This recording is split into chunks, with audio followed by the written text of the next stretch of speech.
let's talk about my celebrity read for the month and the rare book review in which I say it might not actually be worth it. We have the debut novel by the actress turned writer Jennette McCurdy, Half His Age. Now, while this debut novel of hers was just published in the last couple of months, it's not her debut writing project. You've probably already heard her name from her best-selling memoir, I'm Glad My Mom Died. This is a memoir that is a hit for the honesty and her ability to write about some very traumatic experiences in her life, how her mother had forced her into the acting profession, the abuse that she suffered from her mother, and also the older men who took advantage of the situation that she was in. All the hype for her memoir is definitely real. You should check it out. I think, though, that it is part of the reason why this book is going to be more successful than it might be if it was someone who didn't have that celebrity backing with their name. Now, I'm going to give a general synopsis and then move into that criticism, but be forewarned that there might be slight spoilage in order to explain why this book wasn't necessarily for me.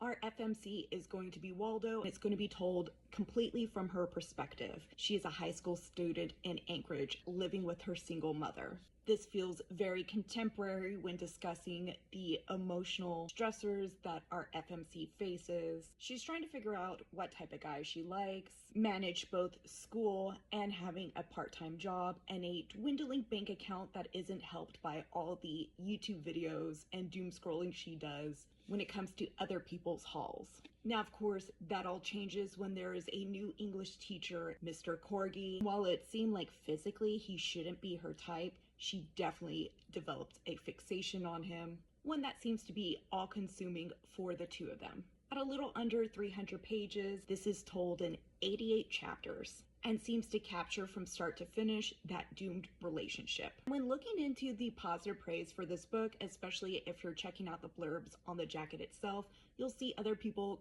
call this funny and dark. But is it really a comedy?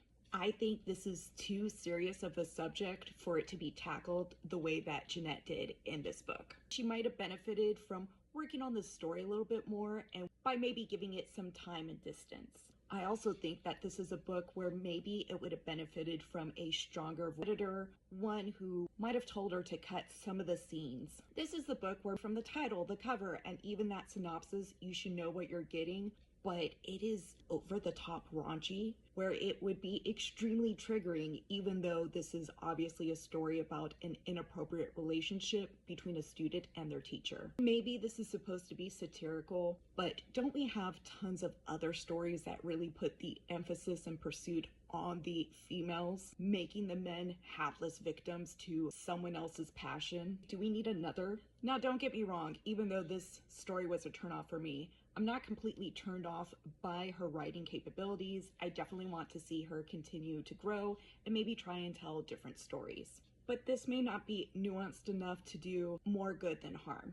If you are interested in stories that tackle some very dark themes like what is presented in here, then I would definitely suggest Always and Forever, My Dark Vanessa. It takes basically the same idea, but really manages to show the conflict better in the victim and really nails that the teacher is a complete creep for what they're doing. I guess if we're trying to do a dark comedy version of it, then I would definitely recommend Election, especially because he gives one of the blurbs for Half His Age. How kind of the writer to do so, because I believe he does end up bringing that nuance that Jennette McCurdy was lacking with her story. Finally, my last recommendation is going to be The Adult. It is another recently published novel that is about all-consuming desire, inappropriate relationships, but once again, may have a little bit more nuance when talking about how messed up those relationships really are.